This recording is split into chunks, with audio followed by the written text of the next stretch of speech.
పుష్ప 2 దేశవ్యాప్తంగా కలెక్షన్ల సునామీ సృష్టిస్తోంది అనేది తెలిసిందే.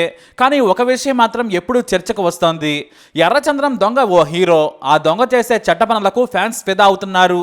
ఇది సమాజంలో చెడుకు దారితీస్తుందనే చర్చ మొదలైంది.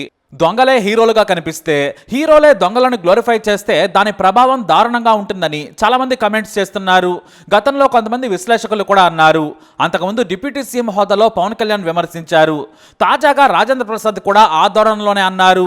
అంటే సీనియర్ లెజెండరీ నటుడైన రాజేంద్ర ప్రసాద్ ఎందుకు అలా అన్నారు? ఐకాన్ స్టార్ అల్లు అర్జున్ ను అవమానించడానికే ఆ మాట అన్నారా అనే చర్చ మొదలైంది. అసలు రాజేంద్ర ప్రసాద్ ఏమన్నారో చూద్దాం. హరికథ వెబ్ సిరీస్ ప్రమోషన్ లో భాగంగా ఆయన మీడియాతో మాట్లాడారు. చూస్తూనే ఉన్నా కళ్ళ ముందు, నిన్నగాక మొన్న ఆడెవడో ఎర్రచందనం దొంగంట, వాడు హీరో. సరే, హీరోల్లో మీనింగులు మారిపోయాయన్నారు రాజేంద్ర ప్రసాద్. ఆయన డైరెక్ట్గా అల్లు అర్జున్ విమర్శించలేదు, ఆయన చేసిన పాత్రను విమర్శించారనేది నిజం. కానీ ఆ పాత్రను కూడా రాజేంద్ర ప్రసాద్ తప్పు పట్టలేదు. కాకపోతే ఆడెవడో చందనం దొంగ హీరో అన్న మాటను హైలైట్ చేస్తూ అందరూ రాజేంద్ర ప్రసాద్ను టార్గెట్ చేస్తున్నారు. అల్లు అర్జున్ విమర్శించారు అనే విశ్లేషణలు కూడా చేస్తున్నారు. కాకపోతే నేటి తరం హీరో పాత్రలకు మీనింగులు మారిపోయాయని చాలా క్లియర్గా చెప్పారు. మీరు చూస్తూనే ఉన్నారు కళ్ళ ముందు. నిన్నగా మొన్న చూసాం, ఆడెవడో చందనం దొంగ వాడు హీరో. సరే, హీరోల్లో మీనింగులు మారిపోయినాయి. సమాజంలో చుట్టూ ఉన్న పాత్రలే నేను హీరోగా చేశాను. లేడీస్ టైలర్లో హీరో సన్నాసి, పేకాట పాపారావు హీరోనా, ఏప్రిల్ 1 విడుదలలో హీరో దొంగ.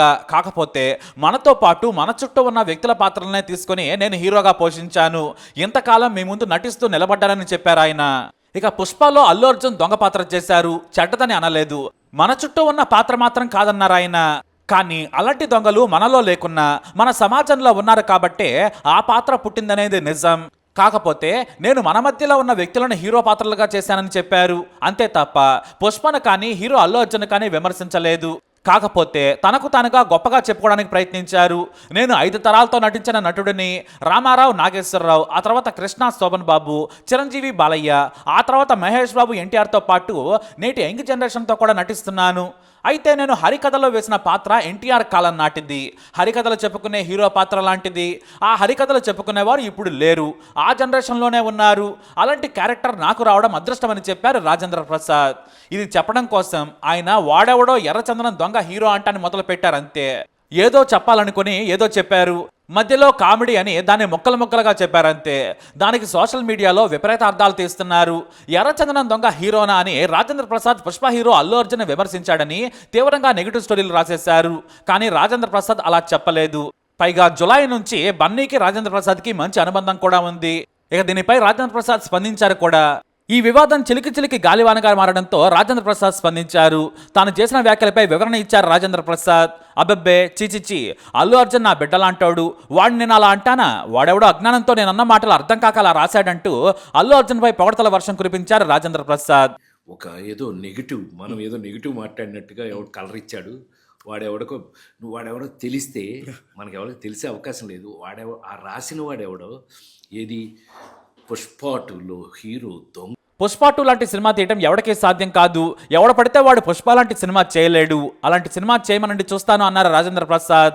నేను అల్లు అర్జున్ గురించి నెగిటివ్గా మాట్లాడని రాసిన రాతలు చూస్తే నవ్వొచ్చింది. పోనీలే, ఇంతకాలానికి నా గురించి నెగిటివ్ కలర్ ఇచ్చారు. ఆ రాసిన వాడెవడో కానీ పుష్ప 2లో హీరో దొంగ అని నేను అన్నట్టుగా రాసి పారేశాడు. అసలు నేను మాట్లాడిన ఉద్దేశం అది కాదు. నేను దొంగ అంటే అల్లు అర్జున్ దొంగ అయిపోతాడా? పైగా అల్లు అర్జున్ ఎవరు? నా బిడ్డలాంటాడు, నన్ను పిచ్చగా ప్రేమిస్తాడు, గురువు గారు అని అంటాడు. జులై సినిమా టైంలో గురువు గారు మీరు నాకు ఎంతో నేర్పారన్నాడు అల్లు అర్జున్. అందుకే అల్లు అర్జున్ జర్నీ చూస్తే జులై ముందు జులై తర్వాత అని అంటారు. కావాలంటే చెక్ చేసుకోండి. అతను నన్ను ఎంత లవ్ చేస్తాడో మాటల్లో చెప్పలేను. జులై సన్ ఆఫ్ సత్యమూర్తి అలా వైకుంఠపురంలో కలిసి చేశాం. పుష్పకి నేషనల్ అవార్డు వచ్చినప్పుడు గురువు గారు నాకు నేషనల్ అవార్డు వచ్చిందని చెప్పారు. చాలా సంతోషపడ్డాడు.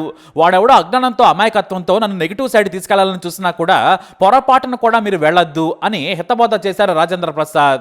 అయితే ఓ సీనియర్ నటుడిగా తన వ్యాఖ్య తాను చేయొచ్చు, విశ్లేషణ చేసే హక్కు ఎవరికైనా ఉంది. పైగా ఎంతో అనుభవం ఉన్న గొప్ప నటుడు. కానీ ఆయన అనని మాటను అలా అన్నట్లు ప్రచారం చేయడం దుర్మార్గం. అయితే పుష్పరాజు పాత్ర నిజంగానే చెడ్డదా అంటే పాత్ర చెడ్డదే. సినిమా పాత్రని సినిమాలానే చూడాలి. అలాగే పెద్ద హీరోలు కూడా నెగిటివ్ షేడ్స్ ఉన్నవి చేయడం అంత మంచిది కాదేమో. ఎందుకంటే ఆ హీరో ప్రభావం ఖచ్చితంగా జనాలపై ఉంటుంది. మొన్నటికి మొన్న లక్కీ భాస్కర్ సినిమా చూసి డబ్బు సంపాదించాకే తాము తిరిగి వస్తామని ఏకంగా హాస్టల్ గేటు దూకి పారిపోయారు 4 విద్యార్థులు.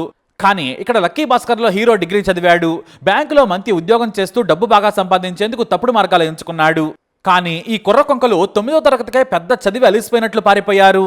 అందుకే సమాజంలో కాస్త పెద్ద హీరోలు మంచి పాత్రలు చేస్తే బాగుంటుంది, కానీ క్రియేటివిటీకి ఇది అడ్డంకిగా మారే ఛాన్స్ ఉంది.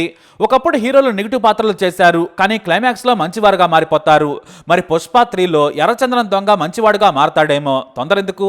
సినిమాను ఎంటర్టైన్మెంట్ యాంగిల్లోనే చూడాలి, అంతకు మించి పిల్లలైనా పెద్దలైనా ఆపాదించుకోవద్దు. క్రియేటివిటీ అనేది ఓ ఆర్టు. పాత్రలకు పేరు పెట్టిన మనోభావాలు దెబ్బతినే సమాజంలో ఉన్నాం మనం. కాబట్టి పుష్ప అనేది ప్యూర్ ఎంటర్టైనర్. అది సుకుమార్ జీనియస్ క్రియేటివిటీ. 3 గంటలు చూసి ఎంజాయ్ చేసి రావాలి. నెగిటివ్ పాత్రలు పెద్ద ఎన్టీఆర్ కాలం నుంచే ఉన్నాయి, కానీ చివరిలో మంచి పాత్రలుగా మారాయి. కానీ నేటి సమాజంలో ఎన్నో మార్పులు వచ్చాయి. పెద్ద దగుల్బాజీలు అవినీతి చేస్తూ పాలకులుగా ఉన్న సొసైటీ ఇది. కాబట్టి అతిగా ఆలోచించొద్దంతే. మహాభారతం నుంచి రామాయణం వరకు మనం ఎన్ని నెగిటివ్ పాత్రలు చూడలేదు. కొన్ని క్యారెక్టర్లను ఆరాధించే ప్రజలు కూడా ఉన్నారు. అందుకే సినిమాను సినిమాగా చూడాలంతే. మరి మీరేమంటారు? మీ అభిప్రాయాన్ని కమెంట్ ద్వారా తెలియజేయండి. ఈ వీడియో అప్డేట్స్ కోసం మై ఛానల్ ఫాలో అవ్వండి, అలాగే తప్పకుండా సబ్స్క్రైబ్ చేసుకోండి.